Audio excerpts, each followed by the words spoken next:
जो कल जो हमने डिस्कशन शुरू किया था that was standard forms of contract, जो कई दिनों से ऐड कराया था, और उसके 3 पॉइंट्स मैंने बता दिए थे। वैसे मुझे लगता है कि समझ में आ गए होंगे। फर्स्ट पॉइंट क्या था? Terms and conditions should be indicated. देखो ध्यान रखना, वैसे कई बार बता चुका हूँ कि अगर आप प्रिंटेड फॉर्म्स में कॉन्ट्रैक्ट कर रहे हैं, यानी कि रिटन में कर रहे हैं, पहले से आपने टर्म्स कंडीशन कहीं पे छपवा रखी हैं, तो आपको उसको इंडिकेट भी करना पड़ेगा।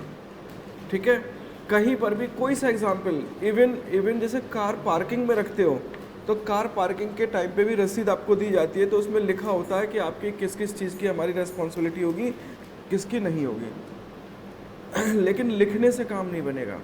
ये लाइन कहती है कि उसको इंडिकेट करना है। ठीक है, पीटीओ जैसा कोई वर्ड यूज़ हो सकता है, जो कई बार देखा होगा कि इस तरीके से उंगली का निशान बना होता है, हाथ का निशान बना होता है, वो भी मतलब एक इंडिकेट करता है। और प्रॉपर इंडिकेशन होना चाहिए। एक केस में ऐसा हुआ था कि टर्म्स एंड कंडीशन थी, छपी हुई थी, पीटीओ जैसा कुछ वर्ड भी लिखा हुआ था, लेकिन जब रसीद काटने के बाद उसने उस पर स्टैंप लगाई, तो वो स्टैंप से वो पीटीओ पूरा छुप गया, और उसने टर्म्स एंड कंडीशन पलट के देखा, उसे लगा कुछ लिखा हुआ है, बट उसने पढ़ा नहीं, और उसी में दे रखा था कि प्रॉपर्टी के लॉस की हमारी कोई रेस्पॉन्सिबिलिटी नहीं होगी। और प्रॉपर्टी वास्तव में लॉस हो गई, मैटर कोर्ट में पहुंचा, कोर्ट में उसका कहना था कि हमने टर्म्स एंड कंडीशन छाप रखी है, जिस पे इन्होंने सिग्नेचर भी किए हैं और हमने इंडिकेट भी किया हुआ था। बट कोर्ट ने जब ओरिजिनल रसीद देखी और उस पर स्टैंप लगी हुई थी जिसमें पीटीओ छुप गया था, तो कोर्ट ने उसको डिनाई कर दिया। बोले केवल लिख देने से काम नहीं बनेगा, आपने स्टैंप इस तरीके से लगाई कि वो हाइड हो चुकी है, इसलिए ऐसे टर्म्स कंडीशन की कोई वैल्यू नहीं होगी। ठीक है ना, इसीलिए स्टार लगाया जाता है। ठीक है, ताकि वो इंडिकेट हो, जैसे मैंने 999 स्कूटर वाला बोला था। तो कोई सा भी एक एग्जांपल लो, आपको टर्म्स एंड कंडीशन अगर आप प्रिंटेड फॉर्म में रख रहे हो और कॉन्ट्रैक्ट करना चाह रहे हो, तो आपको उसको इंडिकेट करना पड़ेगा। ठीक है, किसी यूनिवर्सिटी में एडमिशन, जैसे टीएमयू में अगर एडमिशन किसी ने लिया हो, तो वहाँ पे एंट्री करते ही लिखा हुआ है कि 75% अटेंडेंस, बिल्कुल मेन गेट पे लगा रखा है, 75% अटेंडेंस आपकी मैंडेटरी है, आपका एक कॉलेज टाइमिंग इतने बजे है। यानी आप अगर एडमिशन लेने जा रहे हो तो इन चीज़ों को ध्यान रख लो। फिर एडमिशन के टाइम पे आपसे क्या होता है, एक पेपर साइन कराया जाता है, उसमें लिखा होता है कि आप मोबाइल फ़ोन यूज़ नहीं करोगे, आप कॉलेज टाइम से आओगे, कॉलेज के डिसिप्लिन रूल्स को फॉलो करोगे, ठीक है, किसी इलीगल एक्टिविटी में इन्वॉल्व नहीं होगे। अब आपने पढ़ा नहीं पढ़ा, ये किसकी का प्रॉब्लम है? आपका प्रॉब्लम है। तो बिना पढ़े साइन नहीं करना चाहिए, क्योंकि प्रॉपर इंडिकेट दे दिया, बोलिए ये है टर्म्स एंड कंडीशन, और वो टर्म्स एंड कंडीशन प्रोस्पेक्टस में दे दी जाती हैं। तो मतलब अगर आप स्टैंडर्ड फॉर्म्स ऑफ कॉन्ट्रैक्ट कर रहे हो, तो फर्स्ट रिक्वायरमेंट है कि all the terms and condition should be indicated. ठीक है, और इसी का दूसरा पॉइंट था, it should B indicated before making the contract. इसमें ओले वर्सेस मार्लबोरो, देखो केस है बुक में, ओले वर्सेस मार्लबोरो का केस कहीं दिख रहा है? स्टैंडर्ड फॉर्म्स ऑफ कॉन्ट्रैक्ट है उसके आसपास? ना ना, आपका ये है। मिला? ओले वर्सेस मार्लबोरो का केस। एक मिनट मुझे बुक दिखाओ, फिर मैं देख के किसी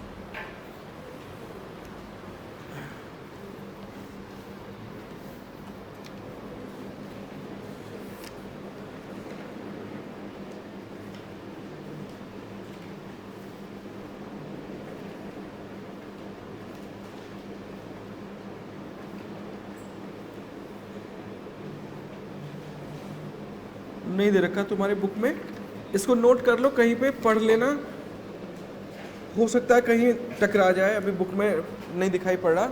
ओले, OLLEY, ओले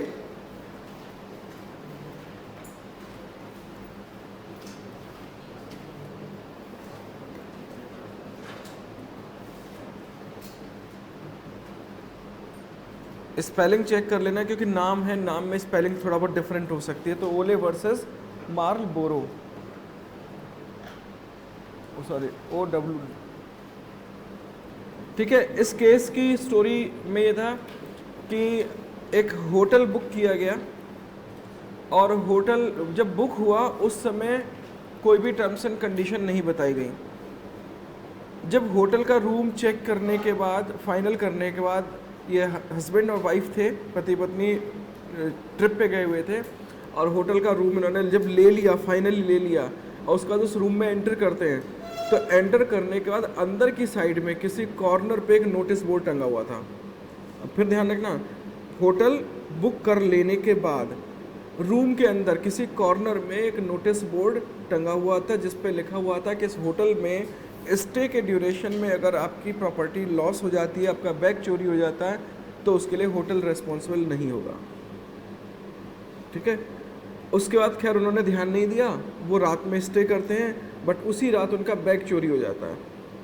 फिर वो होटल वालों से कहते हैं कि हमारा बैग चोरी हो गया, जिसमें इतनी प्रॉपर्टी थी, हमारा वो नुकसान आप भरो। तो होटल वालों ने कहा कि आपने देखा नहीं नोटिस बोर्ड पे क्या लिखा हुआ है, उसमें ये लिखा हुआ है कि हमारी कोई रेस्पॉन्सिबिलिटी नहीं होगी।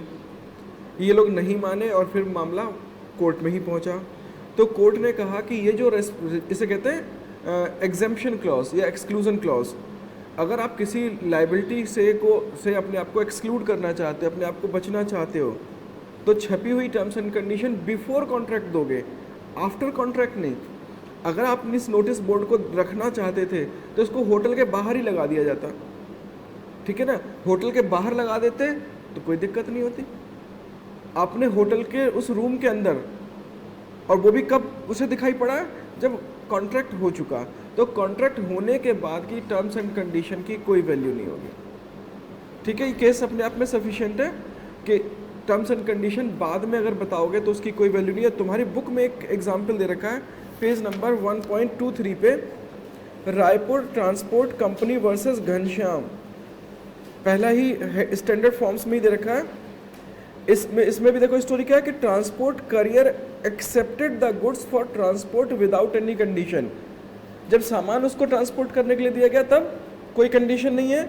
सब्सिक्वेंटली ही issued a circular to the owners of goods, उसने ओनर्स के लिए एक सर्कुलर इशू किया और जिसमें लिखा हुआ था limiting his liability for the goods, कि हमारा कोई सामान खो जाने, डैमेज हो जाने पर कोई लायबिलिटी नहीं होगी। In such a case since the special condition were not communicated prior to the date of contract, prior to the date of contract मिल गया सबको। तो इसमें condition prior to the contract नहीं बताई गई थी। These were not binding to the on the owners of goods, इसलिए इनको ओनर पर बाइंडिंग नहीं माना गया, क्योंकि टर्म्स एंड कंडीशन जो भी आपको बतानी है प्रायर टू कॉन्ट्रैक्ट बताओ, आफ्टर कॉन्ट्रैक्ट इसकी कोई वैल्यू नहीं रहेगी। ठीक है, दोनों चीज़ हो गई। नंबर 1 इंडिकेशन, उसमें कोई ऐसा इंपॉर्टेंट नहीं है, और बस कि वो एक मैंने एग्जाम्पल दिया, उस एग्जाम्पल को कोट कर सकते हो। कंडीशन नंबर 2 कि ये प्रायर टू कॉन्ट्रैक्ट होनी चाहिए, रायपुर वाला केस हो गया, और ओले वर्सेस मार्लबोरो वाला केस बता दिया। और तीसरा मैंने क्या बताया था कि terms and condition must be genuine. ठीक है, अब सोचो, ध्यान देना पहले, अगर मान लो कि तुम्हारे पास कोई बहुत ही कॉस्टली ड्रेस है, जैसे कोट सूट है या जो लड़कियों की लहंगा चुन्नी है, आज की डेट में अगर वेडिंग ड्रेस की बात करें कितनी कॉस्ट होगी? नहीं, मतलब अच्छे स्टैंडर्ड की लो, अपने स्टैंडर्ड की। ठीक है, मतलब आज की डेट में ड्रेसेस भी बहुत ही कॉस्टली हैं। हम मान लेते हैं 1 लाख वाली, ये अब चलो 50,000 ज़्यादा हो जाता है। 50,000 की एक नई ड्रेस तुमने परचेज़ की और यूज़ करने के बाद, एक दिन यूज़ की, उसके बाद उसको फिर अगले किसी प्रोग्राम के लिए तुमने इसको रखने के से पहले उसको ड्राई क्लीनिंग की। अब ड्राई क्लीनिंग घर पे तो होती नहीं है, ड्राई क्लीनर को दे दिया, ड्राई क्लीनर ने आपको एक प्रिंटेड रसीद दी जिस पे आपने साइन भी किए हुए टर्म्स। ठीक है, फर्स्ट पेज में, और इसके बैक साइड में टर्म्स एंड कंडीशन है, पीटीओ लिखा हुआ क्लियर है। तो रिक्वायरमेंट सारी पूरी हो रही है, यानी कि आपको पहले ही उन्होंने बड़े बड़े उस पर बोर्ड पे भी लगा रखा है, प्रायर टू कॉन्ट्रैक्ट आपके पास इन्फॉर्मेशन है, पीटीओ भी लिखा हुआ है, टर्म्स एंड कंडीशन पढ़ी।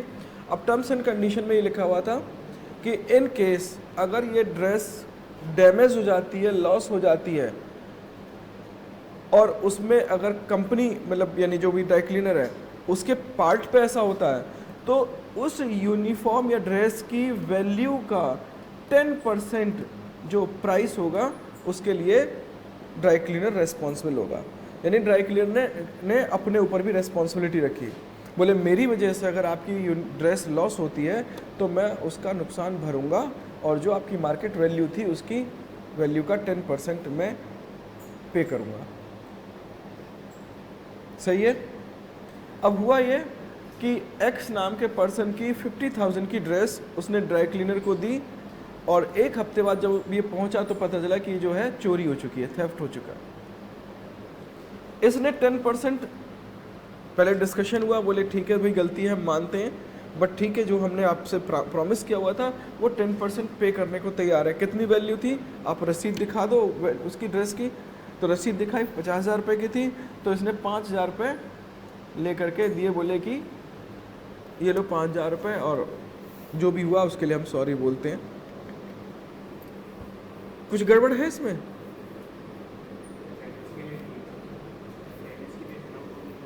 नहीं, उसने 5,000 रुपये दे दिए ना, आपस में तय हो गया भाई, आपस में तय हो गया कि हमारे बीच में कोई प्रॉब्लम होगी तो हम ऐसे एडजस्ट कर लेंगे। उसने साइन किए हुए एडजस्ट करने का। हाँ हाँ हाँ सब कुछ था, मतलब प्रायर था, terms and condition prior information थी, बिल में पीटीओ वगैरह सब था, उसने देख भी लिया पढ़ भी लिया था, तब भी उसने ड्रेस दे दी थी। बाद में लॉस हो गया तो उसने ड्राई क्लीनर ने अपना प्रॉमिस भी पूरा किया। फिर भी इस पर्सन को एक्स को सेटिस्फेक्शन नहीं मिला, ये कोर्ट चला गया। अब क्यों चला गया, थोड़ी देर के लिए सोचो कि ये नई यूनिफॉर्म है यानी ड्रेस है और इस ड्रेस को खो जाने पर, चोरी हो जाने पर लायबिलिटी कितने रुपए की आ रही है? 5,000 रुपये की। और वन टाइम यूज्ड ये ड्रेस है। अगर ये ड्रेस अगर ड्राई क्लीनर खुद रोक ले और झूठ बोले कि ड्रेस खो गई है, चोरी हो गई है, अब 5,000 रुपये दे के बच जाए और फिर इस ड्रेस को प्रॉपर तरीके से सही से ड्राई क्लीन करके इसको मार्केट में बेचे तो कितने की बिक जाएगी? मानो 30,000 बड़े आराम से बिक जाएगी। तो 30,000 अर्न किए, 5,000 पे कर दिए, 25,000 रुपये का प्रॉफिट हो गया नहीं हो गया? तो क्या प्रॉपर्टी की वैल्यू का 10% देना जेन्युइन है? 50% होता तो समझ में आता 10% देने का मतलब, और अगर ऐसे क्लॉजेस को कोर्ट अलाउ कर दे तो किसी की हार्ले डेविसन सर्विस के लिए गई तो वो मैकेनिक मार लेगा। घड़ी, मोबाइल, जितने भी कॉस्टली आइटम्स होंगे, तो ये एक इनडायरेक्टली इस टाइप के चीट को प्रमोट कर देगा। इसलिए केवल टर्म्स एंड कंडीशन लिखने से काम नहीं चल रहा, इंडिकेट करने से काम नहीं चल रहा, ये जेन्युइन भी होना चाहिए। इसीलिए देखो, जिसका कोई नहीं होता उसका कौन होता है? सुन दो ना, जिसका कोई नहीं होता उसका कौन होता है? ऊपर कहते हैं खुदा होता है, खुदा को तो किसी ने नहीं देखा, लेकिन जो कोर्ट्स होती हैं वो रियली उस गैप को फिल करती हैं। और तुम इस चीज़ को अगर देखो तो जॉली LLB 2 मूवी अगर तुमने देखी होगी तो लास्ट मोमेंट पे जो जज है उसने ये बोला कि आज भी कोई पॉलिटिशियन से परेशान होता है, ब्यूरोक्रेसी से परेशान होता है, किसी से भी परेशान होता है, तो उसके पास अंत में एक ही यार लाइन आती है कि I will see you in the court. तो जजेस के ऊपर एक बहुत बड़ी रेस्पॉन्सिबिलिटी है कि वो जस्टिस डिलीवरी करें। सारे जजेस अच्छे नहीं है, मैं मान रहा हूँ, लेकिन फिर भी आज भी अगर भरोसा, अगर 3 लोग होंगे, एक पुलिस वाला, एक पॉलिटिशियन और एक जज होगा, तब सबसे ज़्यादा मुझे लगता है जज पे ट्रस्ट करोगे। तो इसलिए जजेस की रेस्पॉन्सिबिलिटी बनती है कि सिग्नेचर कर देने से ही क्या किसी को बाउंड कर दें। जैसा एल स्ट्रेंज के केस में हुआ था, वो सिगरेट मशीन जो ली गई थी उसमें जजेस ने उस समय ध्यान नहीं दिया, क्योंकि जजेस भी तो इंसान हैं, गलतियां उनसे भी होती हैं। उस समय उनका कॉमन सेंस किस टाइप का था? तो शुरुआत में उनका कॉमन सेंस ये रहा कि भाई जब सिग्नेचर कर दिए हैं तो फिर सेलर की कोई गलती नहीं है, इसलिए उन्होंने सेलर को प्रोटेक्ट किया। बट जैसे जैसे टाइम बीता उन्हें लगा कि अगर ऐसे में seller terms and condition print करा के रखेंगे, साइन करा लेंगे, क्योंकि इतना कोई ध्यान नहीं देता। भाई आपको प्रोडक्ट परचेस करना है तो आप प्रोडक्ट परचेस करोगे, आप टर्म्स एंड कंडीशन पे इतना ध्यान नहीं दोगे। तो टर्म्स एंड कंडीशन को जेन्युइन होने के लिए कौन देखेगा? तो ये लीगल सिस्टम की ड्यूटी है। और मैं फिर एक बार याद दिला दूँ कि पहले जब म्यूचुअल फंड का ऐड आता था तो बहुत तेज बोला जाता था, और इतना तेज बोला जाता था कि आपको वर्ड्स समझ में नहीं आते थे वो क्या बोलता था। आज क्यों बोला जाता है? केवल बहुत आराम से बोला जाता है। वो इसीलिए क्योंकि जजेस यानी जुडिशियल सिस्टम ने बोला कि ऐसे काम नहीं चलेगा कि आपने बोला उल्टा सीधा समझ में नहीं आया। आपको मैसेज कम्युनिकेट करना है, आपको अपनी लाइबिलिटी को एक्सक्लूड करना है, तो आपको उस एक्सक्लूजन क्लॉज को प्रॉपरली समझाना पड़ेगा।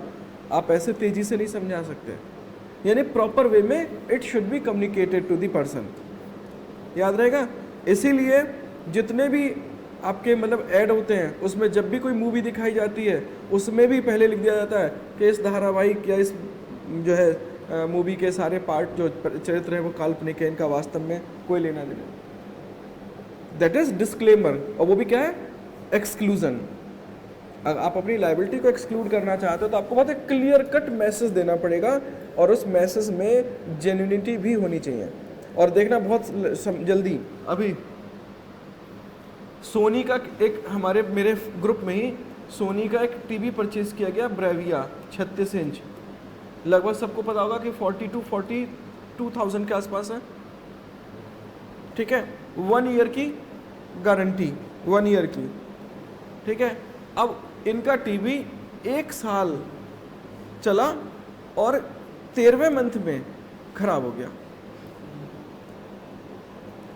अब इन्होंने कंपनी को कांटेक्ट किया, मतलब जो भी कंपनी का कस्टमर केयर, कंपनी ने कहा कि भाई आपके गारंटी जो है वो ओवर हो चुकी है, इसलिए अब हम आपका कुछ नहीं मतलब सब वो करें, सर्विस प्रोवाइड करेंगे। तो सोचो 40-42 हज़ार रुपये खर्च करने के बाद क्या 40-42 हज़ार रुपये 1 साल के लिए मतलब उसकी वैल्यू नहीं है क्या? 1 साल के बाद मुझे भी लेना था, मैंने भी ये चीज़ जब उन्हें स्टोरी सुनी तो मैं माइक्रोमैक्स का लेके आया, और इतना ही, लेकिन वो मेरे को पड़ा 14,000 का, और 3 ईयर की वारंटी मिली मेरे को। मैं कौन सा लूँ? खुद सोचो। तो मैंने ये लिया। अब क्या है कि ये चीज़ जो लॉ मेकर्स के दिमाग में भी चल रही है कि जब 14,000 खर्च करने के बाद उसकी वैल्यू 3 ईयर्स चल रही है, तो 42,000 खर्च करने के बाद उसकी वैल्यू 1 ईयर क्यों?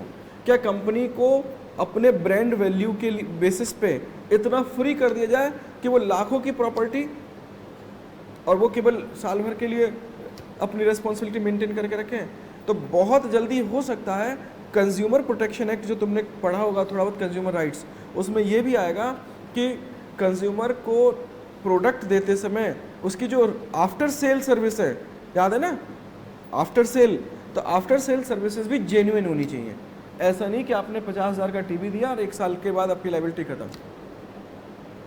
ठीक है, तो आने वाले टाइम में ये चीज़ें होंगी, क्योंकि अगर टर्म्स एंड कंडीशन है तो that must be genuine too, वो जेन्युइन भी होनी चाहिए।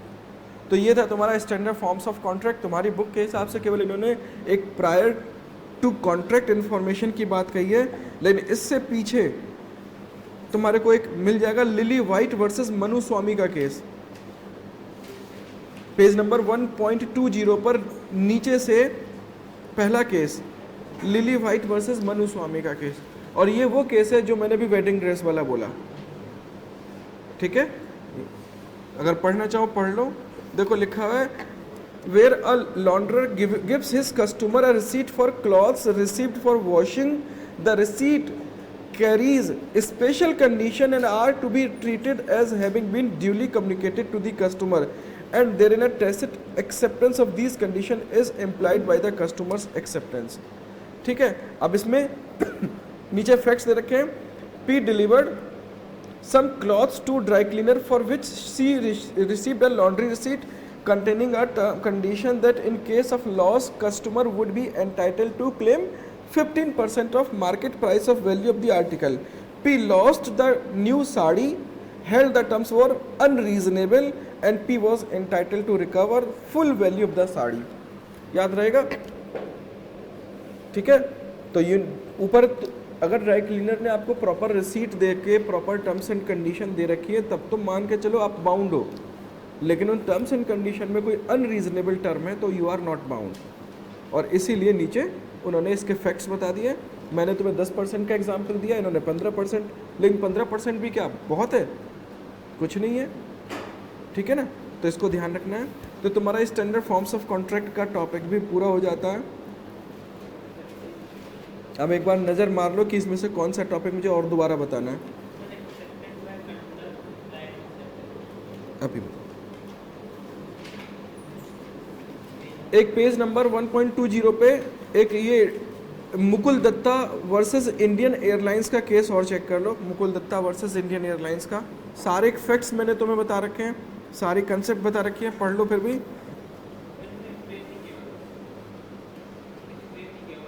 नहीं, ऊपर दे रखा है मैं इसमें, देखो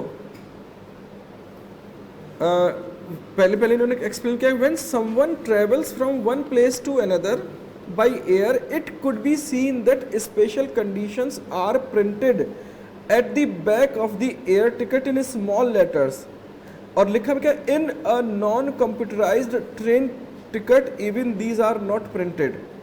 Sometimes these conditions are found to have been displayed at the notice board। कई बार प्रिंटेड नहीं होती, नोटिस बोर्ड पे दे दिया जाता है of the airlines office, ठीक है। और which passengers may not have cared to read, जिसको कभी पैसेंजर ध्यान नहीं देते पढ़ना। तो the question here is whether these conditions can be considered to have been communicated to the passengers of the airlines and can the passenger be treated as having accepted the condition। The answer to the question is in the affirmative and was so held in Mukul Dutta versus Indian airlines. और आगे एक line में उन्होंने story को समझाने की कोशिश की। प्लेंटिफ याद है मैंने बताया था, प्लेंटिफ मतलब जिसने कंप्लेंट यानी कोर्ट में केस फाइल किया है। तो प्लेंटिफ ने ट्रेवल किया दिल्ली से कोलकाता बाय एयर, ठीक है, and the ticket bore condition in fine print. Ticket में टर्म्स एंड कंडीशन थी जो फाइन प्रिंट में छपी हुई थी, अब मान लो इंडिकेशन भी था, तो क्या बाइंडिंग होगा नहीं होगा? अरे होगा। वही चीज़ उन्होंने समझाया कि कई बार एयरलाइंस या इवन ट्रेन वाले में भी आप ट्रेवल करते हो तो बहुत सारी चीज़ें आपको दिखाई पड़ती। जैसे बस में घुसते ही पहला मैसेज क्या मिलता है, यात्री अपने सामान की सुरक्षा स्वयं करें। इसका मतलब बस वाले की कोई रेस्पॉन्सिबिलिटी नहीं है। अब आपको लगता है कि ये बस वाला तो रेस्पॉन्सिबल नहीं है, आप मत बस में बैठो, आप अपनी गाड़ी इस्तेमाल करो, कार इस्तेमाल करो, ठीक है ना। तो उन्होंने पहले ही अपनी लायबिलिटी एक्सक्लूड करने का आपको बिल्कुल मैसेज दे दिया, उसके बाद आप क्लेम नहीं कर सकते। क्यों? क्योंकि अभी आप बस में बैठे, बस में बैठते ही आपका कॉन्ट्रैक्ट नहीं हुआ, टिकट लेने पे कॉन्ट्रैक्ट फाइनल होगा, तो आपके पास टिकट लेने से पहले उतरने का पूरा चांस है। लेकिन अगर आप टिकट भी ले लेते हो तो बाद में आप क्लेम नहीं कर सकते कि बस वाले की रेस्पॉन्सिबिलिटी है, जब उन्होंने पहले ही दे दिया कि आप अपने सामान की सुरक्षा स्वयं करें। ठीक है, हो जाएगा।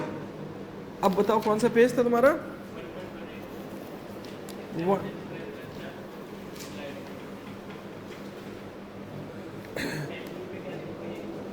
इसमें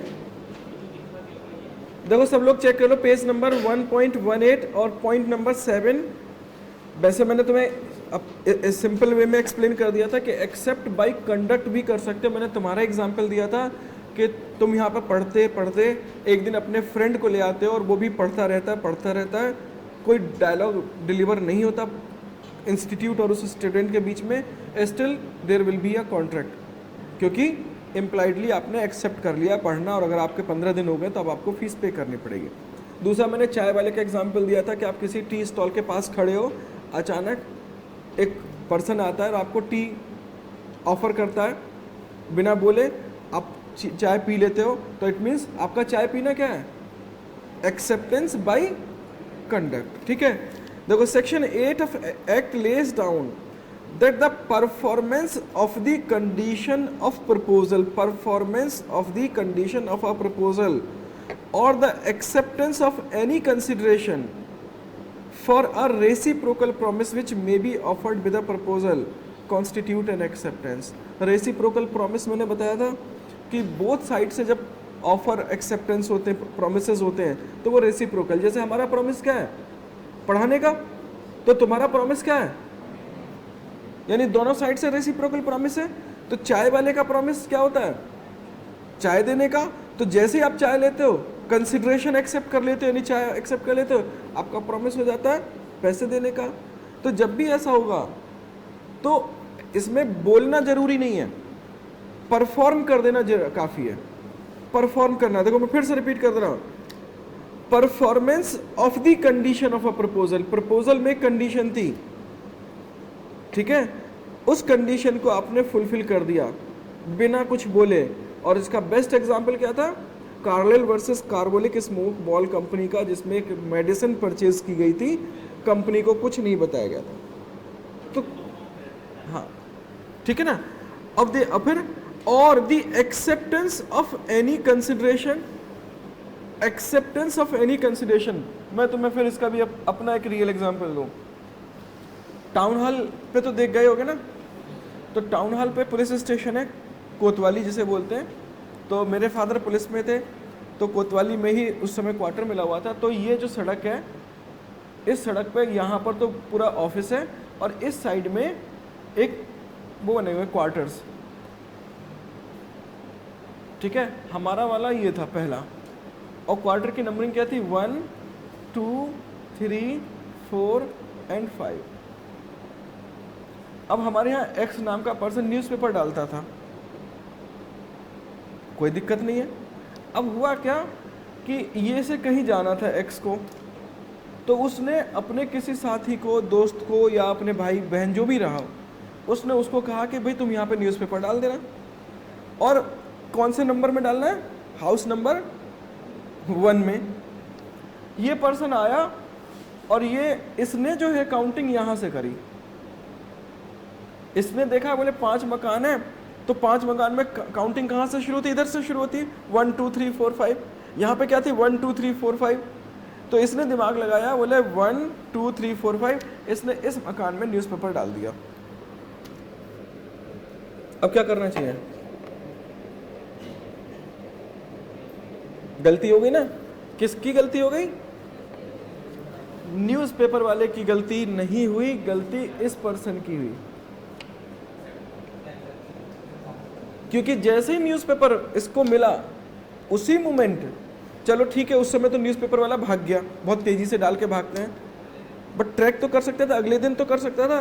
बोले भाई ये न्यूज़पेपर क्यों डाला तुमने, मैंने तो तुमसे नहीं कहा न्यूज़पेपर डालने को, तुमने क्यों डाला न्यूज़पेपर।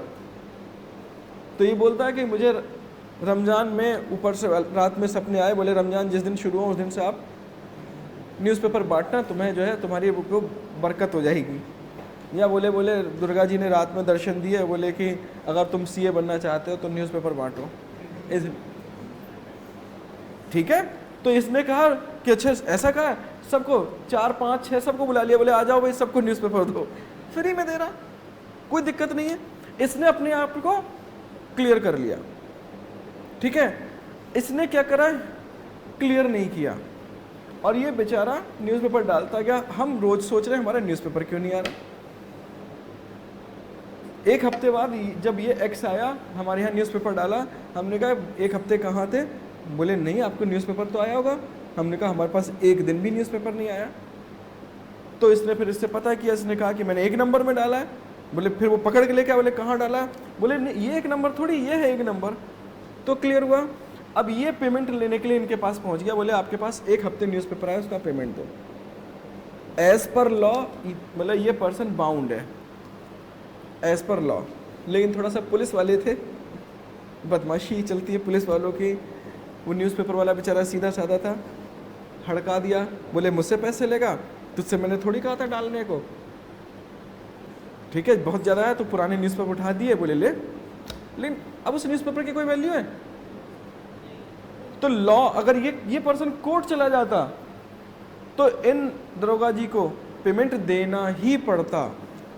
ये कोर्ट नहीं गया, ये इसकी प्रॉब्लम हो गई, ठीक है ना। तो ये क्या है, कैसा कॉन्ट्रैक्ट चल रहा था इनके बीच में, इम्प्लाइड। इसने ऑफर किया, दैट वाज इम्प्लाइड, और इसने उस कंसीडरेशन को एक्सेप्ट कर लिया। ठीक है ना, तो दैट वाज इम्प्लाइड एक्सेप्टेंस, याद रह जाएगा दिव्यांश, ठीक है। और कोई, क्योंकि आज मैं नया नहीं पढ़ाऊंगा, वैसे भी समय पूरा हो गया। 1.14, हाँ हाँ, हार्वे वर्सेस फैसी का ऐसे समझो, तुम्हारे पास आईफोन है, ठीक है, मेरा मन है आईफोन लेने का, मैंने तुमसे पूछा कि क्या तुम अपना आईफोन बेचोगी और कितने रुपए में, ठीक है। तुमने पहले क्वेश्चन का जवाब नहीं दिया, तुमने बोला कि आईफोन लेटेस्ट है जिसकी मार्केट वैल्यू 70,000 रुपये, ठीक है 50,000 रुपये, तो तुम्हारा 50,000 बोलना क्या कॉन्ट्रैक्ट क्रिएट कर गया, ठीक है ना। यही चीज़ थी कि एक बिल्डिंग थी बम्पर हॉल पेन, उसके ओनर के पास एक मैसेज आता है कि क्या आप अपना बम्पर हॉल पेन बेचोगे और इसकी लोएस्ट प्राइस क्या होगी वो बताओ। तो जो ओनर था उसने केवल प्राइस का जवाब दिया, उसने बाकी कुछ नहीं बोला। अब मैं क्या करूं, 50,000 रुपये लेकर के तुम्हारे को पकड़ाऊं कि ये लो 50,000 रुपये मोबाइल दो, तो क्या तुम दे दोगी? क्यों? क्योंकि हमारे बीच में भी कॉन्ट्रैक्ट ही नहीं हुआ, केवल हमारे बीच में क्या है, नेगोशिएट किया हमने, आपस में डिस्कशन किया बस, ठीक है, बाकी हमने कुछ नहीं। तो इसीलिए यहाँ पर कोई कॉन्ट्रैक्ट नहीं हुआ, ठीक है। और कोई, क्योंकि अगला जो चैप्टर है वो और भी इम्पोर्टेंट है, और इन दो चैप्टर के बाद थोड़ी सी स्पीड हमारी बढ़ती है, क्योंकि ये बेसिक है, ये फाउंडेशन है। ऑफर, एक्सेप्टेंस और लीगल रिलेशनशिप, देन हमारा था कंसिडरेशन, यही तो 4 बेसिक पॉइंट्स थे, बाकी फिर एडिशनल हो जाते। तो इसलिए देखो आगे पढ़ोगे, यूनिट 3 जब पढ़ोगे तो उसका चैप्टर का नाम ही क्या है, अदर, ठीक है ना, क्योंकि मेन तो इन्होंने बता दिया। हाँ, और कोई 1.15 इस पे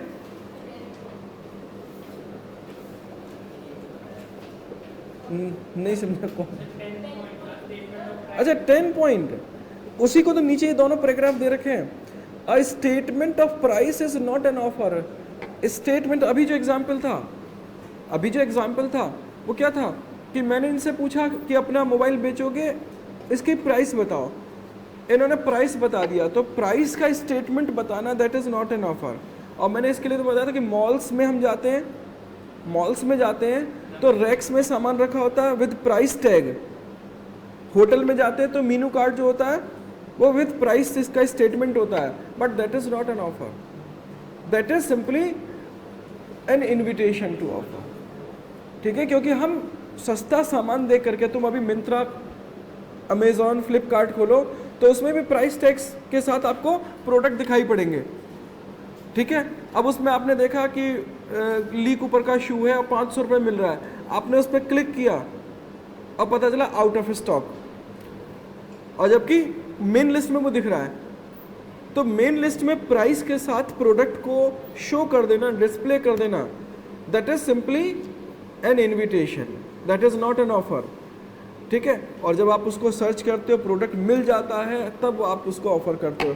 और उसमें भी वो क्या लिखते हैं, एक चीज़ बड़ा तुमने ध्यान दिया न्यूज़पेपर में, ऐड में, कि अगर वो फोटोज़ होती है तो उसके लिए साथ लिख देते हैं कि विज्ञापन में दिखाया गया प्रोडक्ट ओरिजिनल प्रोडक्ट से डिफरेंट हो सकता है, कलर में, स्पेसिफिकेशन में।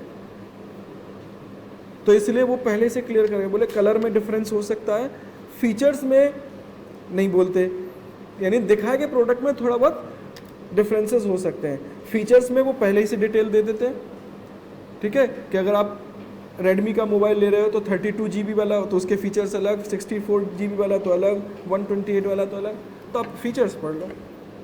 कलर वलर में थोड़ा बहुत डिफरेंस हो सकता है, क्योंकि वो इमेज ही तो है, और इमेज में कैमरे से खींची गई में कलर में थोड़ा बहुत चेंजेस आ जाते हैं। तो इसलिए केवल प्राइस का स्टेटमेंट लगा देने से, मैंने और एग्जांपल दिया था कि आप मार्केट में जा रहे हो, कपड़े वाले टी शर्ट, शर्ट्स सब डमी पे लगा देते हैं, उसके साथ एक कागज़ चिपका के उसकी प्राइस भी लगा देते हैं। वो केवल ये दिखाते हैं कि हमारे पास सस्ते प्रोडक्ट्स हैं, आप आओ और देखो, फिर आपको जो प्रोडक्ट पसंद आता है वो प्रोडक्ट आप परचेज करने का ऑफर करते हो कि मैं ये प्रोडक्ट परचेज करना चाहता हूँ, शॉपकीपर ने उसका बिल बना दिया, दैट इज एक्सेप्टेंस। लेकिन जब तक बीच में डायलॉग बाजी चल रही है, डिस्कशन चल रहा है, तब तक कुछ नहीं है। ठीक है।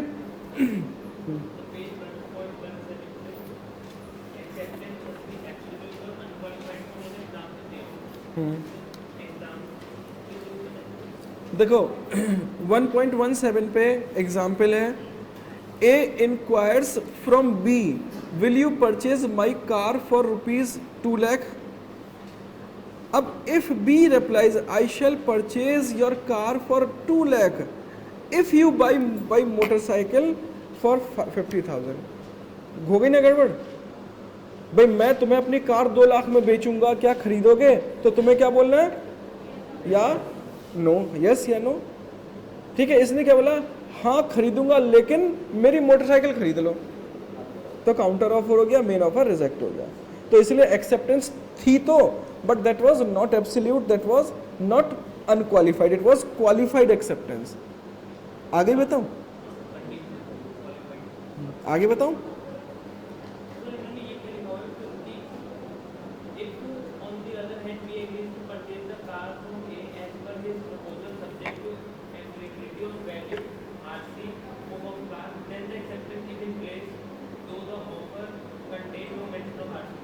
अब देखो आरसी, ये वैसे ये ना, इसे कहते हैं कॉमन सेंस, कि जब आप कार की बात करोगे तो अंडरस्टूड है कि परचेजर कौन सी कार परचेज करेगा, 15 साल पुरानी या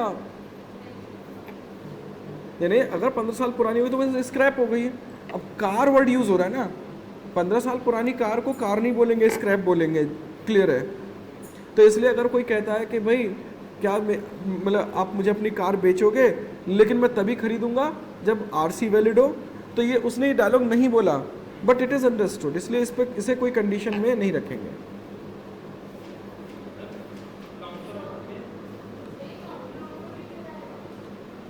कौन सा वाला?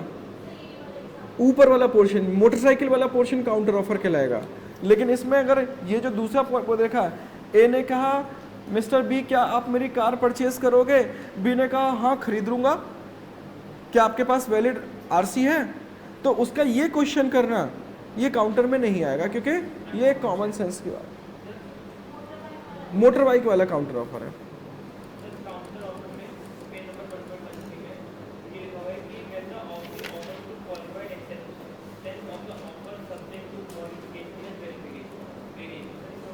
वही तो दे दिया, सब्जेक्ट टू मॉडिफिकेशन, यानी उसकी एक्सेप्टेंस कैसे है, सब्जेक्ट टू मॉडिफिकेशन, यानी मेरी एक्सेप्टेंस है तो, but there are certain modifications. अगर आप उस मॉडिफिकेशन के साथ मेरी एक्सेप्टेंस को मानोगे then I will make a contract, तो ये अलाउ ही नहीं है।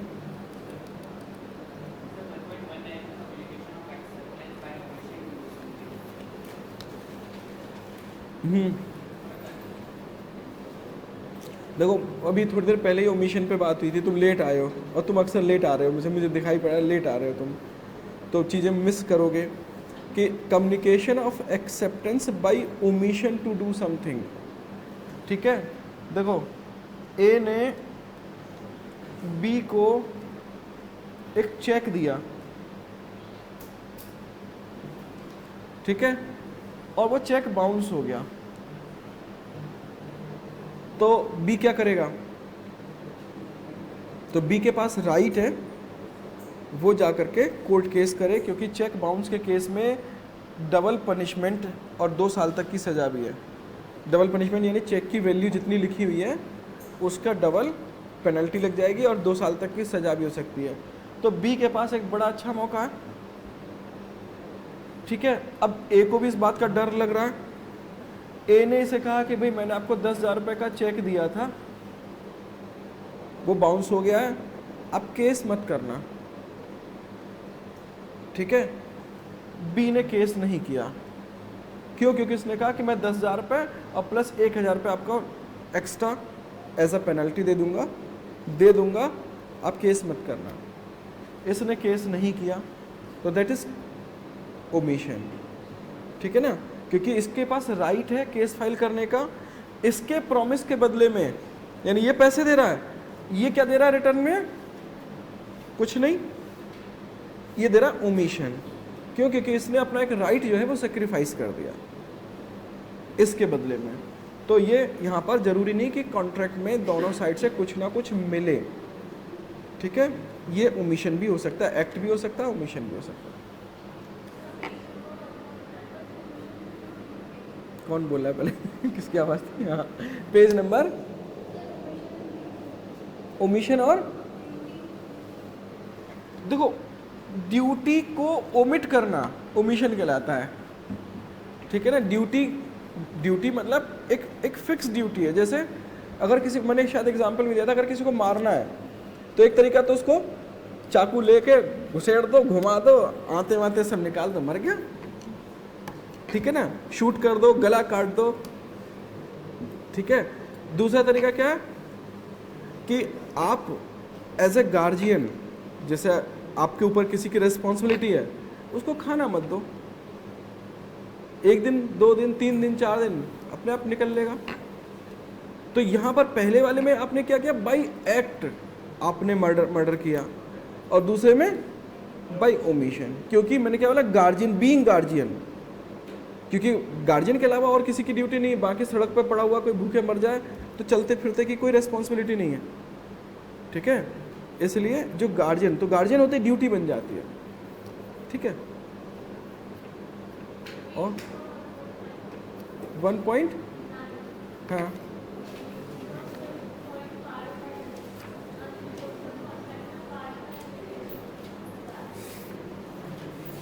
बताया था, भूल गई हैं। बार बाय लिमिटेशन नहीं बताया था? हाँ, अभी देखो, अभी समझ लो। अभी मैंने चेक का एग्जांपल दिया। चेक को कितने दिन के अंदर कैश कराना होता है?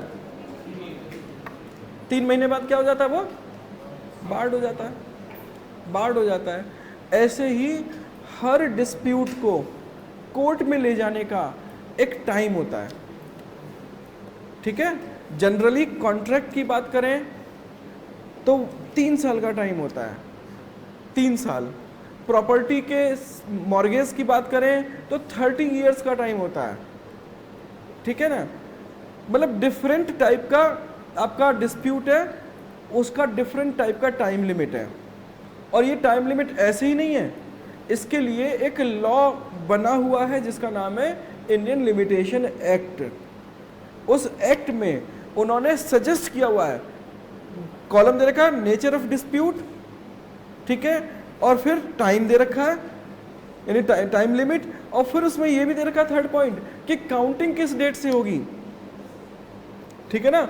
मैंने शायद तुम्हें अभी एग्जांपल है कि मेरा भी जो है 24 को मैं एटीएम से पैसे निकालने गया था, बताया था तुम्हें? नहीं, एटीएम से पैसे निकाले तो मेरे को मैसेज आ गया कि 15,000 रुपी हैज़ बिन डेबिटेड, और कैश निकला नहीं। मैं बहुत परेशान था। फिर मैंने कस्टमर केयर फ़ोन किया, कंप्लेंट अपनी दर्ज कराई, तो उन्होंने कहा कि 7 दिन के अंदर पैसा आ जाएगा। अब मैंने 7 दिन होने पर पैसे वो दिया, मतलब कॉल किया उनको, पैसा नहीं आया। तो उन्होंने कहा कि 7 दिन की काउंटिंग अभी आपकी पूरी नहीं हुई है। क्यों? क्योंकि जिस डेट को इंसिडेंट हुआ वो डेट काउंट नहीं होगा। यानी 24 को इंसिडेंट हुआ था तो 25 से काउंट होगा। तो लिमिटेशन में 3 साल है, तो 3 साल किस दिन से काउंट होगा वो भी उसमें दे रखा है, और बीच में कौन कौन से दिन एक्सक्लूड हो जाएंगे वो भी दे रखा है।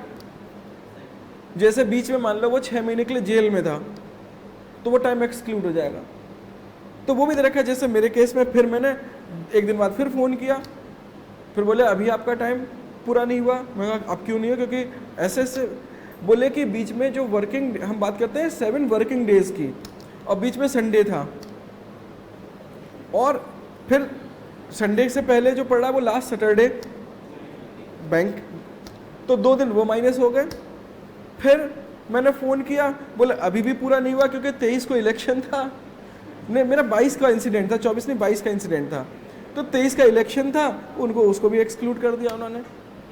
तो जा कर के फिर 11वें 12वें दिन मैंने फिर फ़ोन किया, बोले कि आपकी वो क्लोज़ कर दी गई है। और अब आप ब्रांच में जाकर गए, यानी उन्होंने मुझे 7 दिन की जगह 12 दिन घुमाया और फिर उन्होंने कंप्लेंट क्लोज़ कर दी। फिर मैं बैंक में पहुंचा, वहाँ पर मैंने फिर थोड़ा सा सही वाली कंप्लेंट दी, तो अगले दिन पैसा आ गया। तो इसलिए ना हर डिस्प्यूट को, अगर मैं मान लो इस डिस्प्यूट को ले जाने के बाद 2025 में क्लेम करता तो क्या मिलता? बार्ड बाय लिमिटेशन, क्योंकि डिस्प्यूट से 3 साल के अंदर अंदर, यानी जो डेट है उससे 3 साल के अंदर अंदर मुझे एक्शन लेना चाहिए। तो कॉन्ट्रैक्ट में 3 साल का लेना टाइम है, और अगर आप वो टाइम लिमिट ओवर हो जाती है तो फिर आपका जो कॉन्ट्रैक्ट है वो कैसा हो जाता है? अनइन्फोर्सेबल। क्योंकि इन्फोर्सेबल बाय लॉ कब होगा? जब विद इन टाइम होगा। टाइम एक्सपायर हो गया, बार्ड हो गया, अनइन्फोर्सेबल। और कुछ? क्योंकि अभी जब तक तुम्हारे सर नहीं आए तब तक मैं यहीं पे रीजनिंग वाले पढ़ रहे हो, नहीं पढ़ रहे हो? सब पढ़ रहे हैं सब। देखो कुछ बच्चों के न्यूज़पेपर में फ़ोटो देखे थे, शायद तुम्हारा भी फ़ोटो मैंने देखा था, तो एक बार और फ़ोटो लाने की तैयारी करो। वो तभी हो सकता है जब सीए फाउंडेशन निकाल दो, फिर दूसरा लेवल, तीसरा लेवल, और जब फाइनल सीए बन जाओ तो फिर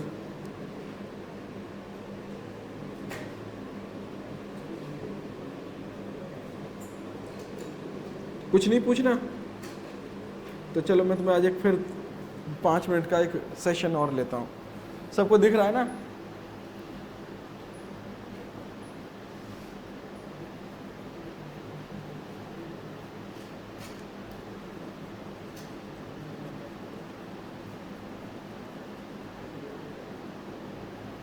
और ये मेरी स्टोरी है, कहीं किसी किताब में नहीं मिलेगी, क्योंकि मैं खुद ना कुछ इंटरप्रिटेशन करता रहता हूँ अपने हिसाब से।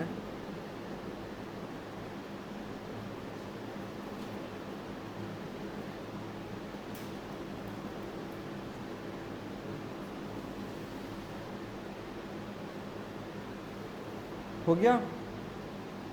सारे बच्चे इस पे ध्यान देंगे और मुझे बताएंगे कि जैसे उनको केवल ये ब्लैक सर्कल दिखना हो जाए, बाकी कुछ ना दिखे तो मुझे बताएंगे। कुछ भी नहीं दिखना चाहिए केवल इस ब्लैक सर्कल के अलावा।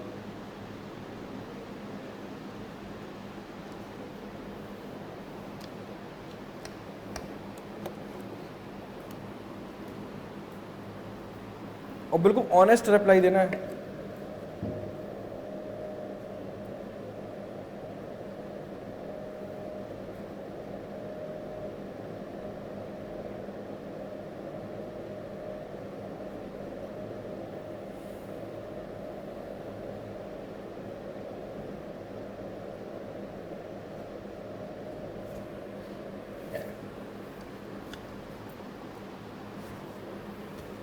वो पेंसिल दिख रही थी ना, इसलिए मैंने हटा दी।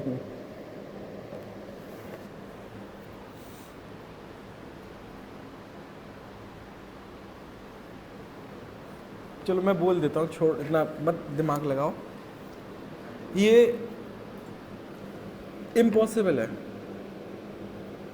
ऐसा कोई मूवमेंट आ ही नहीं सकता कि आपको इसके अलावा कुछ और ना दिखे। तो महाभारत की एक स्टोरी में जब चिड़िया की आँख को लेकर के जब क्वेश्चन पूछा गया तो सब लोगों ने सच बोला था और अर्जुन का स्टेटमेंट झूठा था। जबकि अर्जुन ने क्या बोला था? उसे चिड़िया की केवल आँख दिख रही, उसे कुछ नहीं दिख रहा, बाकी सबने बोला था पत्ते, पंख सब दिख रहा है। तो स्टेटमेंट जो ट्रू था वो बाकी लोगों का था और जो स्टेटमेंट फॉल्स था वो था अर्जुन का। ये मेरी कंसेप्ट है, मैं बता रहा हूँ। महाभारत में ऐसा नहीं मिलेगा, महाभारत में तो कुछ और मिलेगा। वो कहेंगे कि नहीं अर्जुन एक्सपर्ट था, लेकिन फिर भी सक्सेसफुल अर्जुन हुआ। बस एक ही रीज़न था कि उसको भी चिड़िया दिख रही थी, उसको भी पत्ते दिख रहे थे, पेड़ दिख रहे थे, सब कुछ आसपास की चीज़ें दिख रही थी, बट उसका फोकस कहाँ पर था? बस ये था उसका पॉइंट, और कुछ नहीं था। बाकी लोगों को चिड़िया की आंख के अलावा बाकी चीज़ें भी दिख रही थी, इसका मतलब उनका कंसंट्रेशन वीक था। और अर्जुन का कंसंट्रेशन बहुत स्ट्रांग था, इसलिए उसने बाकी चीज़ें दिखते हुए भी उनको इग्नोर कर दिया था। ये थी सक्सेस की वजह। अगर आप में से कोई भी सोच रहा हो ना कि सीए तो है ही और नहीं तो फिर एसएससी, बैंक, रेलवे ट्राई कर लेंगे, तो इसका मतलब फिर आप युधिष्ठिर हो, भीम हो, नकुल हो, सहदेव हो, दुर्योधन हो, अर्जुन नहीं हो।